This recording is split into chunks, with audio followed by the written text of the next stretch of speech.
受到民眾喜愛的龍徛光節、空山節，特別佇咧12月底登場，讓個掃黃詐騙集團以頂球志工的名義，佇咧社群平台世界大招募資訊。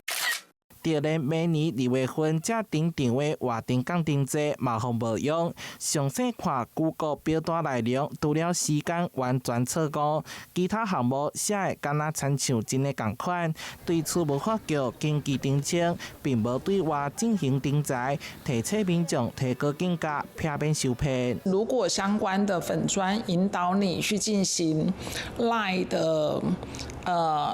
報名，或者是相關資料的填寫，那這些事情呢都不會是文化局的一個角度出來，所以呢也請大家要有敏銳度。民眾進入可疑的網站，要求提供個人敏感資訊，可能會發生個資外漏，也是財務損失。而且不止活動賣獎也互無用，最近民視頂懸嘛出現一用台南文化下士處的名義發出各類課程資訊，吸引民眾互動，立刻的去進行報警這樣子的一個動作。對，所以希望